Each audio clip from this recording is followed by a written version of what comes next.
बोलिए सदगुरुदेव की जय। आज रविवारी कार्यक्रम में आप सबका स्वागत है। अभी हम सब बहुत देर से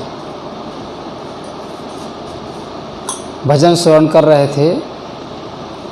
आइए विचारों की ओर चलते हैं। सदगुरु कबीर बीजक में कहते हैं, संतों घर में झगड़ा भारी, रात दिवस मिली उठे उठ लागे, पांच ढोठा एक नारी। न्यारो न्यारो भोजन चाहे पांचों अधिक स्वादी, कोई काहू का हटा न माने आपो ही आप मुरादी। दुर्मति केर दुहागिन मेटे डोटहि चाप चपेरे, कहीं कबीर सोई जन मेरा जो घर की रारी निवेरे। सदगुरु कबीर कहते हैं, संतों घर में झगड़ा भारी।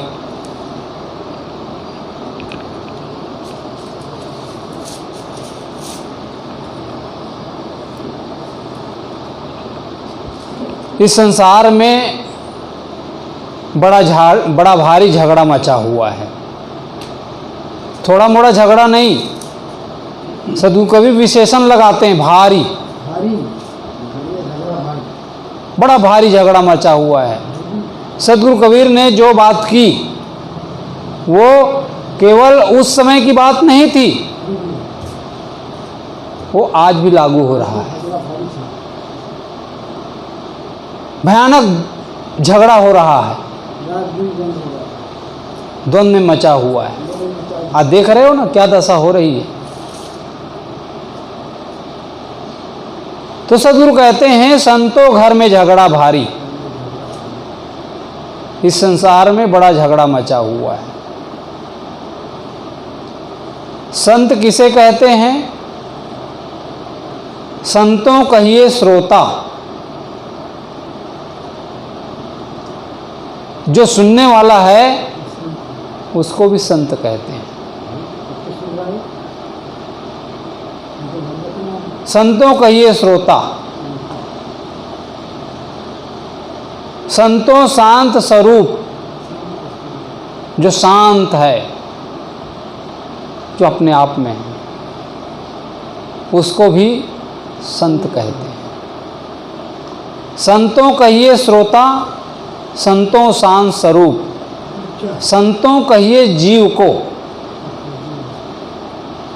जो जीव है उसमें भी संत के लक्षण है, संत के गुण मौजूद है। निर्वारत निज रूप। और संत किसको बताते हैं? निर्वारत निज रूप, जो अपने बुराइयों को छोड़ देता है और अपने निज स्वरूप की स्थिति में प्रविष्ट हो जाता है। निर्वारत, जो निर्वार करता है, एक एक को हटाता है, निर्वार करता है। निर्वारत निज रूप, जो अपने दोषों को निकालता रहता है और अपने स्वरूप में स्थित होता है। निर्वारत निज रूप। तो संत श्रोता भी है, जो शांत रहता है। जो शांत रहता है उसको कहते हैं, ये तो जो है महात्मा की तरह है, बिल्कुल जो है महापुरुष है, बिल्कुल भगवान है, कहता है ये।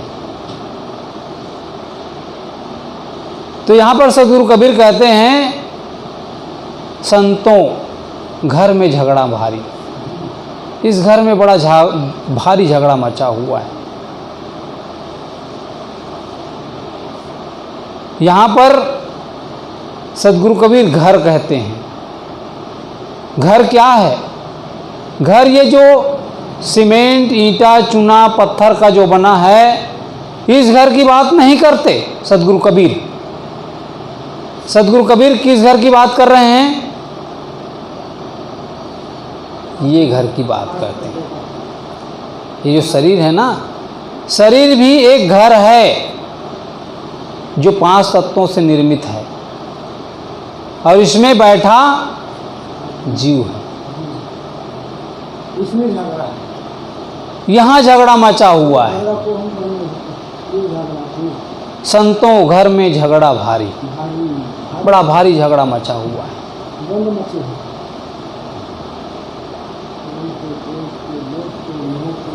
आदमी इसीलिए तो परेशान है। कोई किसी का बात नहीं मानते, कोई किसी का सुनना ही नहीं चाहते। बड़ा भारी झगड़ा। आदमी हर समय, आदमी के भीतर हर समय झगड़ा मचा हुआ है। आदमी रास्ते चलता है, फिर भी उसके अंदर झगड़ा मचा रहता है। उसके चेहरा बता देता है। जब चलते हैं तो ऐसा लगता है कि तुर्रुम खां की तरह, एकदम हमेशा अभिमान अहंकार में, और कुछ न कुछ सोचता रहता है आदमी। ये बता देता है। एक पुलिस वाले कहते थे, जब मैं चलता हूँ तो ऐसा लगता है कि मैं किसी अफसर को डांट रहा हूँ, किसी और को डांट रहा हूँ। हर समय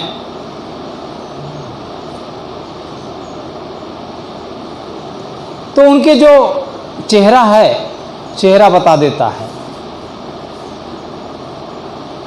उसके अंदर आनंद, उनके अंदर खुशी नहीं रह जाती, क्योंकि भीतर झगड़ा है, और झगड़ा ही तो दुख का कारण है।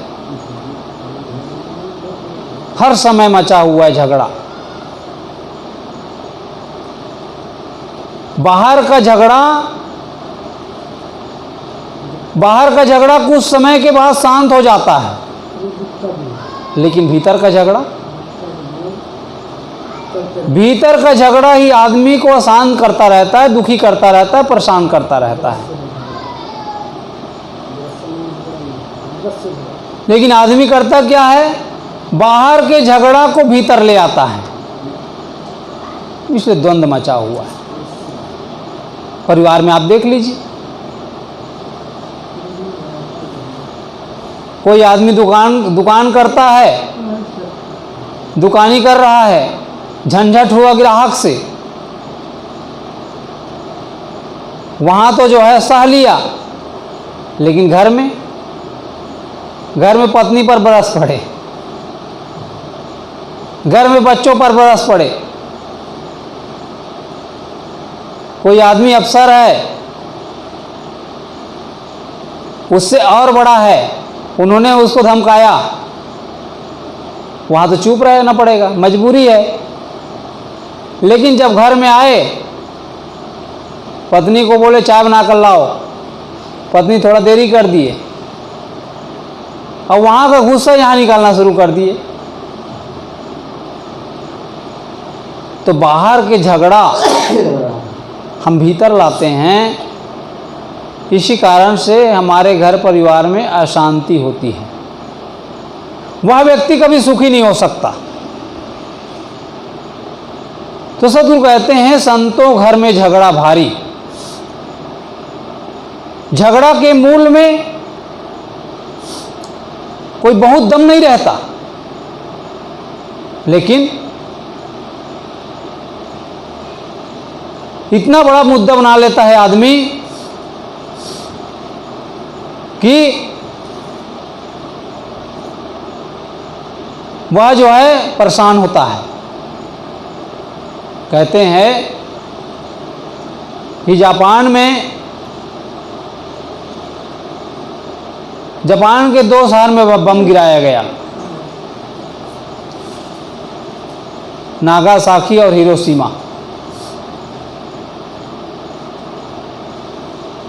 उस समय के जो तत्कालिक राष्ट्रपति अमेरिका के रहे, उन्होंने दोनों शहर में बम गिरा दिया।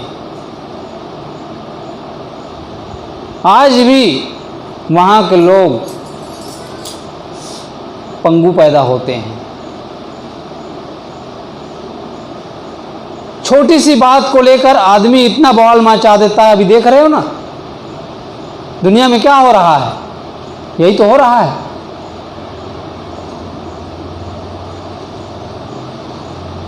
महाभारत खड़ा क्यों हुआ?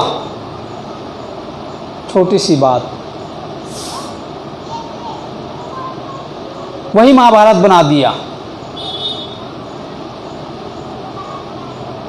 तो संतों घर में झगड़ा भारी, इस प्रकार से ये झगड़ा मचा हुआ है संसार में।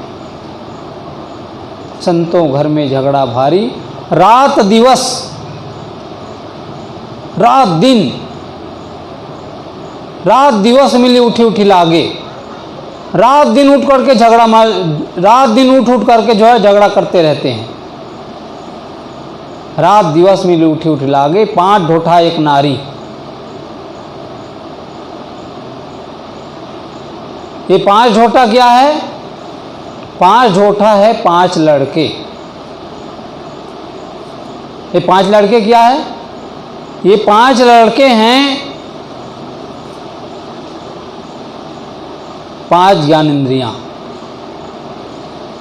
आँख, कान, नाक, जीभ, चाम। ये पांचों रात दिन उठ उठ करके झगड़ते रहते हैं।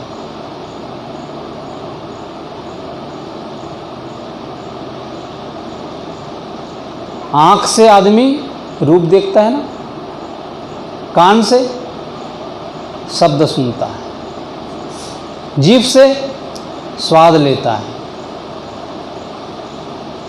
नाक से गंध लेता है। आँख, कान, नाक, जीभ, त्वचा, त्वचा से स्पर्श। रात दिन झगड़ते रहते हैं, अपनी अपनी मांगों को पूरा करना चाहते हैं। रात दिवस मिली उठी उठी लागे, रात दिन आदमी परेशान है। जो चीज़ नहीं खाना चाहिए ऐसे चीज़ों को आदमी खा रहा है, इसलिए तो परेशान है। आदमी को जीना चाहिए सात्विक, लेकिन आदमी सात्विकता से नहीं जी रहा है, इसलिए दुखी है, इसलिए रात दिन परेशान है।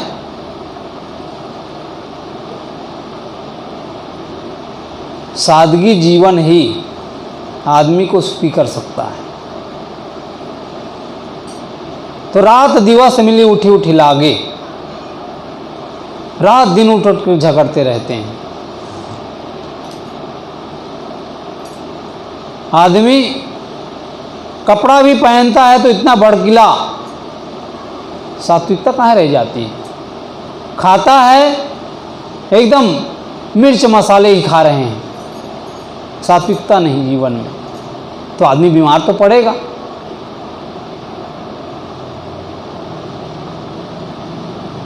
इसलिए उठ उठ करके झगड़ते रहते हैं, मुझे ये चाहिए, मुझे ये चाहिए।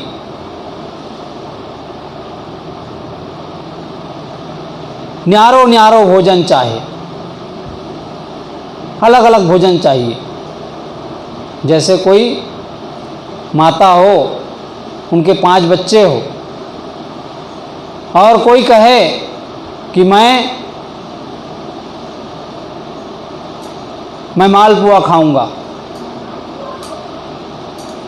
दूसरा कहे नहीं मैं मालपुआ नहीं खाऊंगा, मैं रोटी खाऊंगा, तीसरा कहे मैं चावल दाल खाऊंगा, पांचवा कहे मैं खीर खाऊंगा। इस प्रकार से अलग अलग चाहे तो कोई माँ पूर्ति कर पाएगी? असंभव है। उसी प्रकार से यह जीव, यह जो 5 ज्ञान इंद्रियां है, अलग अलग भोजन चाहते हैं। इसीलिए तो झगड़ा मचा हुआ है हमारे मन के अंदर। तो रात दिवस मिली उठी उठी लागे, 5 ढोठा एक नारी। हर समय झगड़ा, हर समय झगड़ा। हम अपने पड़ोसी के साथ भी अच्छा व्यवहार नहीं कर पाते। कहा जाता है कि एक बार बनारस से पढ़ करके 2 पंडित अपने घर जा रहे थे। जाते जाते रात्रि हो गई। तो हुआ क्या, एक व्यक्ति के घर रुका।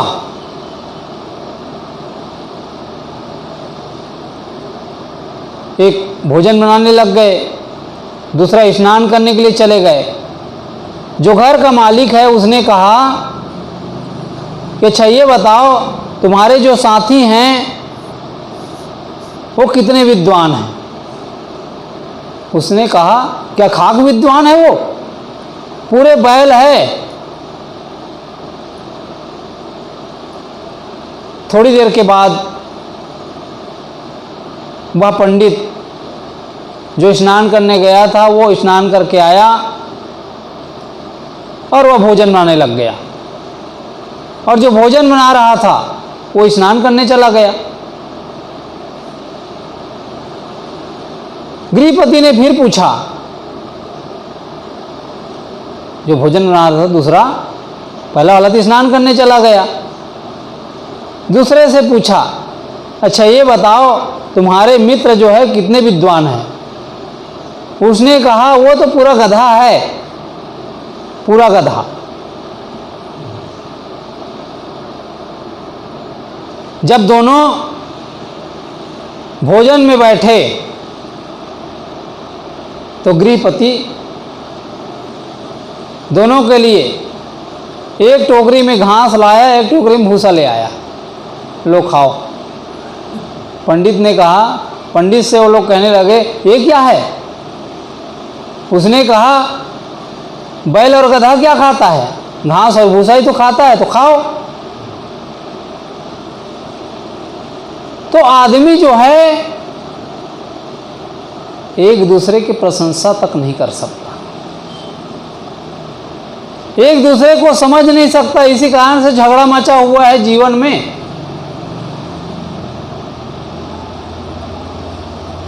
कह दे कि हमारे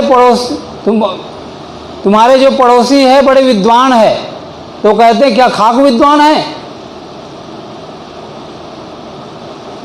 तो कहने का मतलब यह है कि आदमी जी रहा है राग और द्वेष। इसी कारण से हमारे जीवन में मचा हुआ है झगड़ा, अशांति फैली हुई है।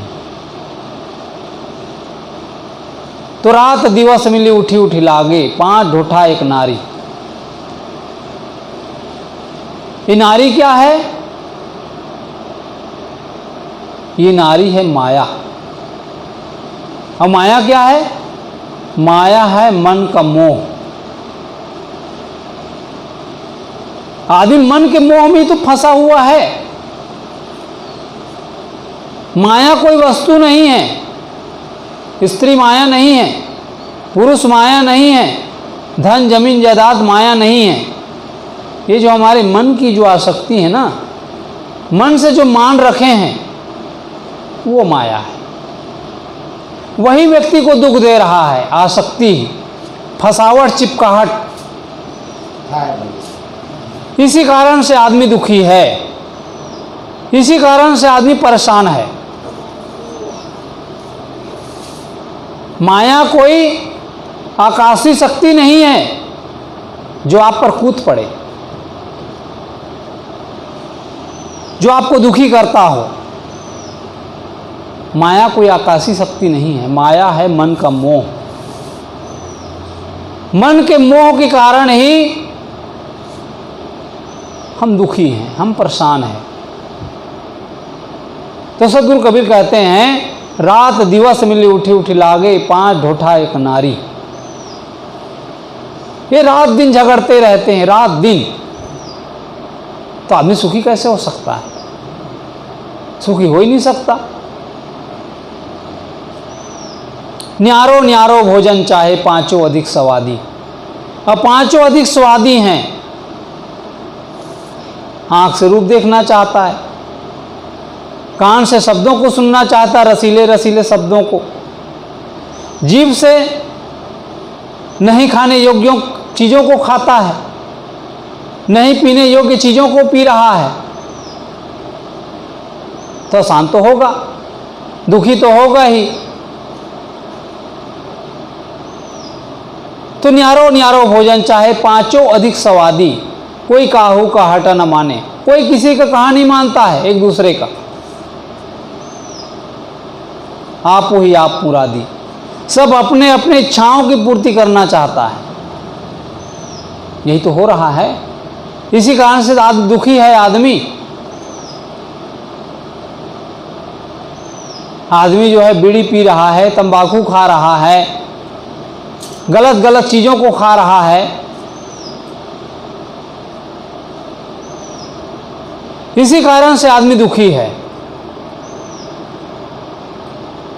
आसक्ति ही दुख का कारण है।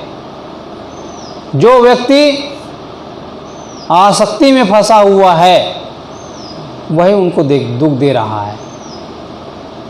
दुखी होने का मूल कारण आसक्ति। आसक्ति जब तक छूटेगी नहीं तब तक आदमी पूर्ण रूप से सुखी नहीं हो सकता। तो न्यारो न्यारो भोजन चाहे पांचों अधिक स्वादी, कोई काहू का हटा न माने, आपो ही आप मुरादी। अपनी अपनी इच्छाओं को पूरी करना चाहता है। दुर्मति केर दुहागिन मेटे, आपो ही आप मुरादी। दुर्मति कहते हैं दुर्बुद्धि को। आदमी के जीवन में दुर्बुद्धि जब तक रहेगा तब तक उनके अंदर समस्या बनी की बनी रहेगी। सत्संग से मिलता क्या है? सत्संग से दुर्बुद्धि का नाश होता है।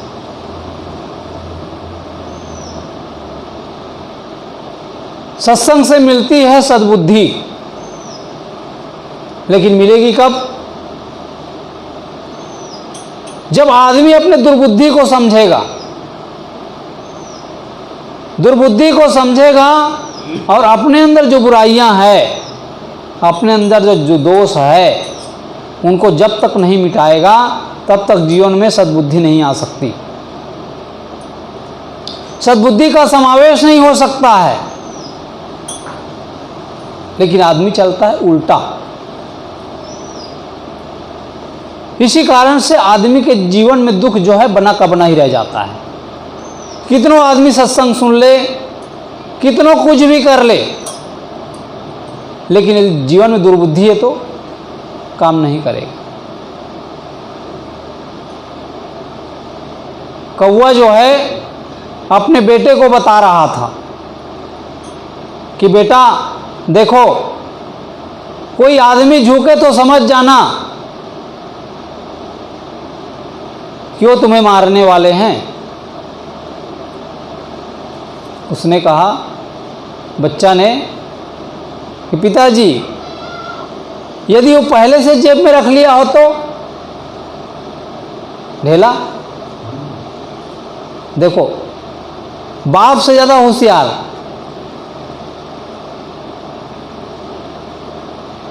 लेकिन जो कौवा है, कौवा के अंदर दुर्बुद्धि है, गलत चीज खाता है, उनकी हर चीज गलत। उसी प्रकार से दुर्बुद्धि है जीवन में। दुर्बुद्धि जब तक रहेगी तब तक आदमी दुखी रहेगा। दुखों से उसको कोई नहीं बचा सकता है। इसलिए गुरु के जो ज्ञान है, गुरु का ज्ञान जीवन में जब तक नहीं उतरेगा, जब तक एकमेव नहीं होगा, उनके प्रति जब तक विश्वास, श्रद्धा, उनके ज्ञान को जीवन में जब तक नहीं उतारा जाएगा, तब तक जीवन में शांति मिल ही नहीं पाएगी। तो सद्गुरु कहते हैं दुर्मति केर, दुर्मति को दूर कर दो, अच्छा जन्म बनाओ। अच्छा जन्म बनाने का अर्थ क्या है? अच्छा जन्म बनाने का अर्थ ये नहीं है कि अच्छा मकान बना लो, हो गया। अच्छा मोटरसाइकिल, अच्छा गाड़ी रख लो, अच्छे अच्छे कपड़े पहनो, ये अर्थ नहीं है। जीवन को अच्छा बनाना है, जीवन हमारा सदाचारमय हो, जीवन हमारा पवित्रमय हो, सोच अच्छी हो, बुद्धि अच्छी हो। करना है ये काम, और हम यही काम नहीं करते। जीवन बीत जाता है, लेकिन हम जहां के तहां रह जाते हैं। अंत में पछतावा होता है आदमी को, जब आदमी का समय निकल जाता है। समय जो है निकलता चला जा रहा है, वक्त बीतता चला जा रहा है, लेकिन आदमी को सोच ही नहीं है। मरते वक्त याद आता है कि मैंने बहुत गलत किया, मैंने बहुत गलत किया। कहते हैं भगवान बुद्ध के जो चचेरा भाई था, वह जीवन भर उसके विरोध में रहे, जीवन भर। अंत में मरते वक्त उनको पछतावा हुआ। जो जो काम भगवान बुद्ध को सताने में लगाया था, वो सब उसको याद आया, पछता करके चला गया दुनिया से। 4 दिन का जीवन है, इसलिए ना काहू से दोस्ती, ना काहू से बैर। आदमी को सिर्फ अपना काम करना चाहिए, दुनिया के पीछे लगना नहीं चाहिए। हम क्या उसके ठेका ले रखे हैं जो उसके बारे में सोचें? जीवन अपना बनाना है, इसलिए कुछ समय अपने लिए निकालें। दुनिया के लिए तो हम समय निकालते ही हैं, अपने लिए कहाँ समय निकालते हैं? आदमी धन कमाने में पूरा वक्त गुजार देता है, लेकिन क्या अपने लिए कोई समय निकालता है? अपने जीवन को अच्छा बनाने के लिए उसके बारे में सोच ही नहीं है, विचार ही नहीं है मुझे करना क्या है। शांति जब तक नहीं मिलेगी, जब तक जितना समय आप धन के लिए लगाते हैं उतना समय आप अध्यात्म के लिए लगाना होगा, उतना समय अपनी आत्मा के लिए लगाना होगा, तभी आपके जीवन में शांति मिल पाएगी। तभी हमारे भीतर के जो झगड़ा है वो मिट पाएगा। तो 2 टही चाप चपेरे। सद्गुरु कहते हैं संतो घर में झगड़ा भारी, रात दिवस मिली उठी उठी लागे, 5 ढोठा एक नारी, न्यारो न्यारो भोजन चाहे, 5 अधिक स्वादी। कोई काहू का हटा न माने, कोई किसी का कहा नहीं मान रहा है। आप ही आप मुरा दुर्मति केर, दोहागिन मेटे, 2 टही चाप चपेरे। इसलिए अपने मन पर चाप लगा दो। जैसे धनुष का बाण होता है, चाप लगाते हैं, उसी प्रकार से हम अपने जीवन में, एक होता है समन, एक होता है दमन। जब तक दमन नहीं करेंगे तब तक जीवन में समन नहीं होगा।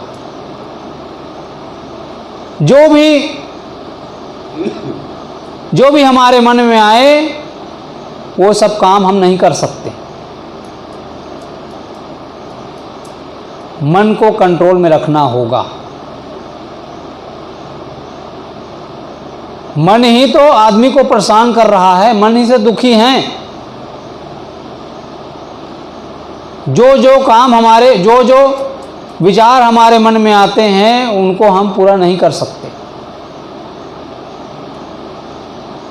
उन सब चीज़ों को हम पूरा करने लग जाएं तो हम जो है जेल के 4 दीवारों में कैद हो जाना पड़ेगा। इसलिए समन, इसलिए दमन जब तक नहीं होगा समन जीवन में नहीं हो सकता, तब तक जो है जीवन में शांति नहीं मिल सकती। मन को रोकना पड़ेगा,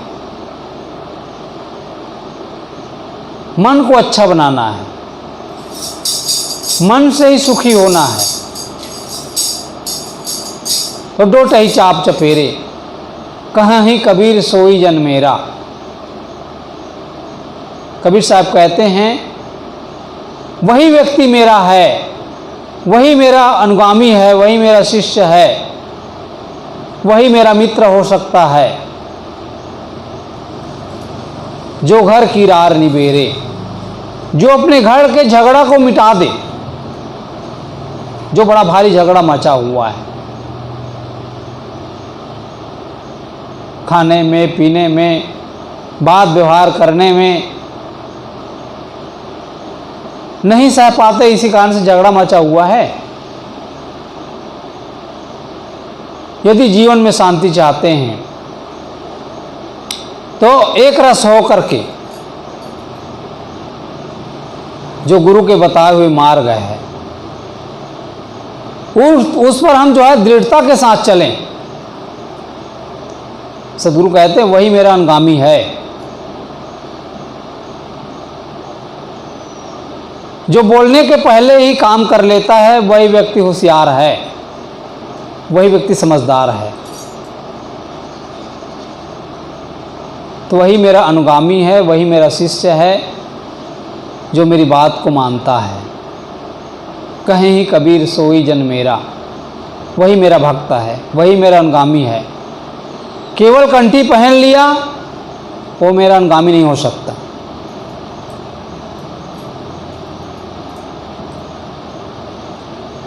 जो उस पथ पर चले, जो उस मार्ग पे चलता है और दृढ़ता के साथ जिस प्रकार से शुरुआत में लगे हैं उसी प्रकार से यदि अंत तक वह लगता है, वही मेरा सच्चा अनुगामी है। तो सद्गुरु कहते हैं संतो घर में झगड़ा भारी, रात दिवस मिली उठे उठ लागे, 5 ढोठा एक नारी, न्यारो न्यारो भोजन चाहे पाँचों अधिक स्वादी, कोई काहू का हटा न माने आपो आप मुरादी, दुर्मत केर दुहागिन मेटे, डोट ही चाप चपेरे, कहें कबीर सोई जन मेरा जो घर की रार निवेरे। बोलिए सद्गुरुदेव की जय।